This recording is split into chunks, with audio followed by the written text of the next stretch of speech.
Hello friends, welcome back to my new lecture. Last time we have seen four steps of the research processes.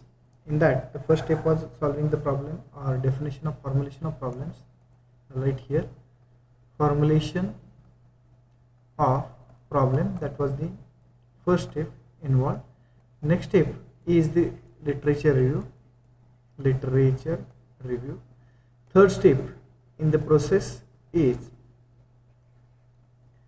the hypothesis formation, that we have discussed hypothesis formation, and fourth one is research design.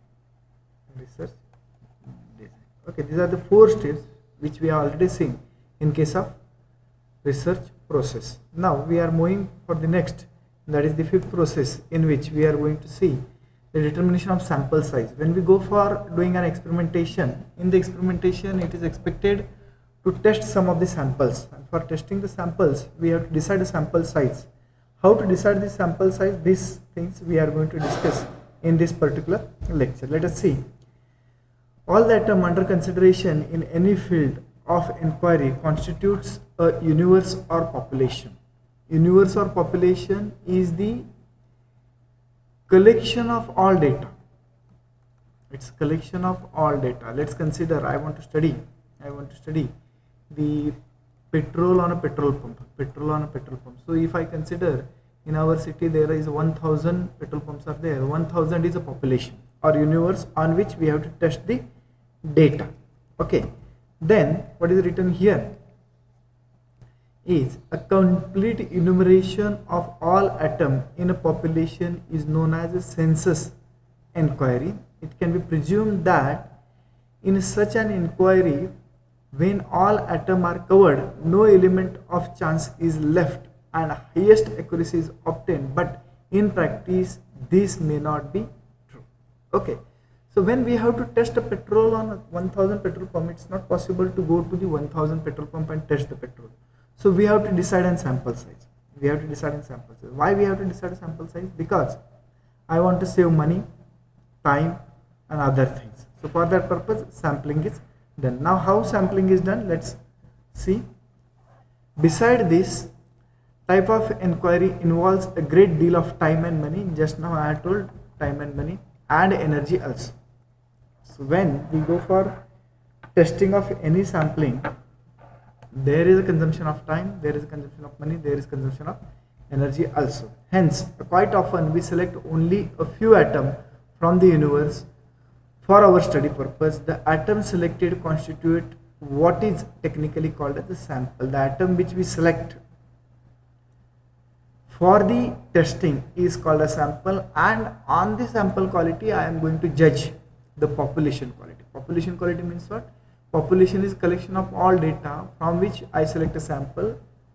My purpose is test to population, but I am not going to test complete population. I am going to select some of the atom, and that's what called as a sample. It will obviously save time, money and energy because we go for the sample testing. Okay, now what is sample design? A sample design is a definite plan determined before any data are actually collected for obtaining sample from a given population. What is sample design? Sample design is designing a sample, means deciding how much sample we are going to take, where we are going to take, at what time we are going to take. This is called as a sampling design. This is what called as sampling design. Thus, the plan to select 12 of city from 200 drugstores in a certain way constitutes sample design. Okay, so I want to select 12 out of 200. So how to select these 12, that we are going to decide means what? It is a sample design.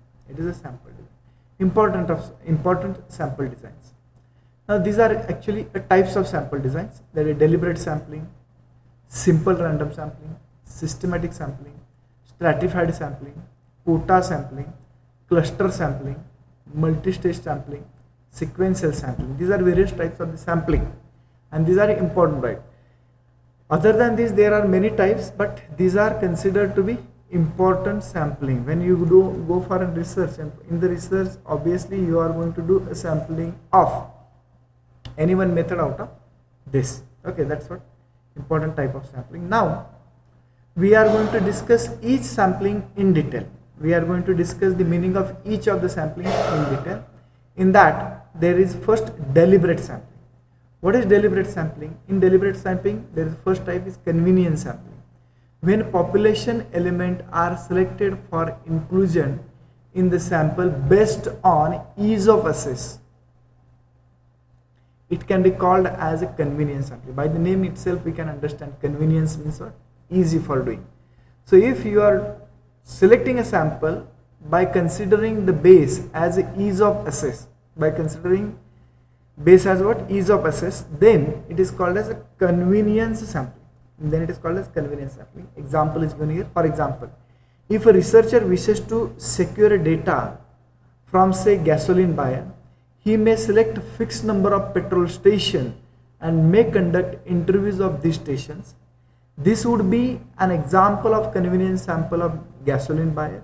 At a time, such a procedure may give a very biased result, particularly when the population is not homogeneous. That's very, very important. Here the example is given that if you have to take an gasoline buyer interview, and if you are going only on a petrol pump which are nearer to you, let's say this is city, and in the city you are having near about 200 petrol pump and you are staying here, and there is a petrol pumps are like this, so what we have to do, we have to take an interview of petrol buyer and we have to take opinion of that. So if I am staying here, I will go to the nearer petrol pump only, and then I am going to collect an interview of them. So if the population is not homogeneous, then obviously there is a high chance that we will get a wrong conclusion. So convenience sampling is not that much accurate. You may get a false result also. Okay, that's what called as convenience sampling.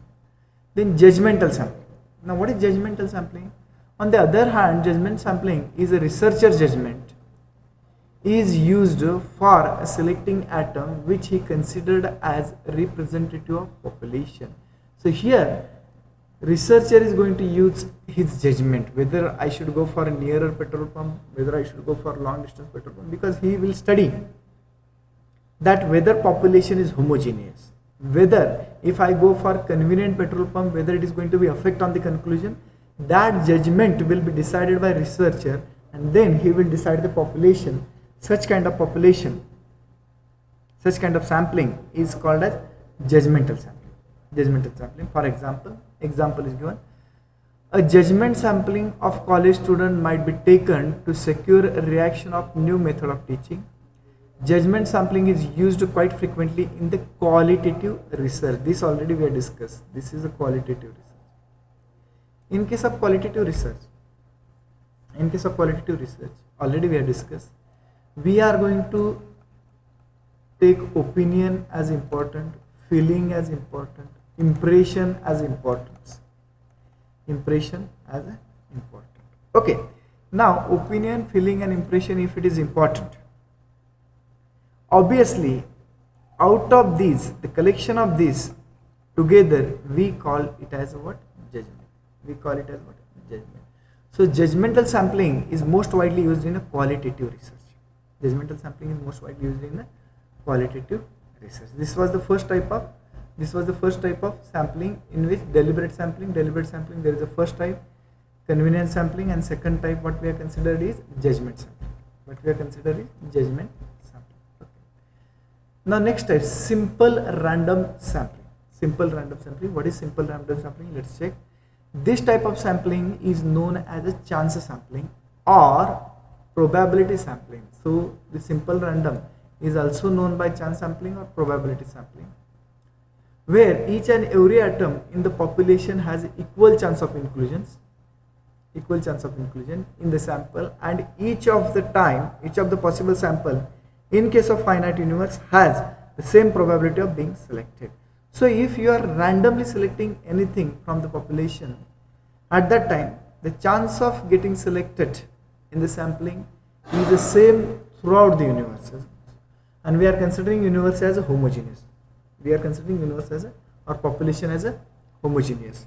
So if homogeneous population is there and you are selecting randomly, at that time the chance of every sample getting selected is the same. Such kind of sampling is called as random sampling.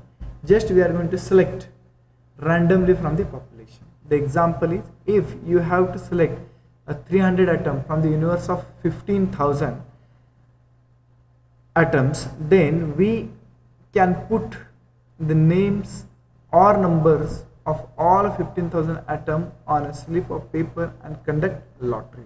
So by the lottery we are going to select a sample, and in case of lottery, each and every atom has same number of chance of getting selected. That's what called as simple random sampling. Systematic sampling. What is systematic sampling? In some substance, the most practical way of sampling is to select every 15th name on the list, every 10th house on one side of street. Sampling of this type is known as systematic sampling. So in case of systematic sampling, we are not going to select randomly, but we are going to select the numbers. Which number I will select? Let's consider we are having a 15,000 number population. Then I have to select a sample. For the selection of sample, every 15th atom will be selected. For what? For the sampling. Every 15th or every 10th, if I am selecting, then it is called a systematic sampling, because we are not going to change the sequence of that. An element of randomness is usually introduced into this kind of sampling by using random numbers to pick up unit with which to start. So starting number, that 15 and 10th, that we are going to select as a random. 15 and 10, that will be selected as a random. The procedure is useful when sampling frame is available in the form of list. So if you are having the list, then such kind of sampling is useful. In such a design, the selection process starts by picking some random point in the list, and then every nth means what? Here if you consider 15th, here you consider 10th, the n is a number, is selected until the desired number is secured. So we are going to select this nth as a random. And then afterward every nth atom will be selected for the sample. Okay, this is called a systematic sampling. Then stratified sampling. What is stratified sampling? If the population from which sample is drawn does not constitute homogeneous group. So if homogeneous group is not present, then we are going for stratified sampling. If homogeneous group is not present, then it is called a stratified sampling. Technique is applied so as to obtain a representative sampling. If homogeneous is not there, then we are going for stratified. In this technique, the population is stratified into number of non-overlapping subpopulations or strata, and sample atoms are selected from each stratum. Okay. If the atom selected from each stratum is based on a simple random sampling, the entire procedure, the first stratification and then simple random sampling, known as a stratified random sampling. There is another type, that is what called as stratified random sampling. What is stratified random sampling? If the atom selected from each stratum is based on a simple random sampling, the entire procedure, first stratification and then the random sampling is done. So as we are using random sampling in the stratified, so it's called a stratified random sampling. So this is another type of sampling. Let's go for quota sampling. In a stratified sampling, the cost of taking random sampling from the individual strata is often expensive. That interviewers are simply given a quota to be filled from a different strata. The actual selection of atom for a sample being left to interviewer judgment, this is called as a quota sampling. So when stratified sampling is too much expensive, at that time we are going to use a quota sampling. Cluster sampling and area sampling. Let's consider cluster sampling. Cluster sampling involves grouping the population and then selecting the group or cluster rather than individual element. So we are going to have a population group, and from that population group I am going to select some cluster, then individual atom for conclusion of sample. Then it's called as cluster sampling. Cluster approach can, however, make a sampling procedure relatively easier and increase the efficiency of the field work, especially in case of personal interviews. So whenever we required to conduct an personal interview. Then cluster sampling is are easy and increases the efficiency also. Example of cluster sampling: suppose some departmental store wishes to sample its credit and holders. It has issued its card to 15,000 customers. The sample size is to be kept 450. For cluster sampling, this list of 15,000 card holders could be formed into 100 cluster of 150 cards. See here, 100 clusters are formed. Each cluster will be of 150 cards. So 100 into 150, it will become what? 50,000 cards. 3 cluster might then be selected for sample array. Out of that, any 3 cluster can be selected. So what we have done, we have divided this 15,000 customers into 100 clusters, each of 150, and after that we are going to select any 3. This is such kind of cluster forming we are doing and sampling we are doing. Okay. In area sampling, by the name itself we can understand it's related to area. Let's read area sampling. Area sampling is quite close to cluster sampling and is often talked about when the total geographical area of interest happen to be big one. So if geographical area is big for the sampling, then we have to go for area sampling. Under the area sampling, we first divide the total area into number of smaller non-overlapping area generally called as geographical cluster. So non-overlapping area is called as generally geographical cluster.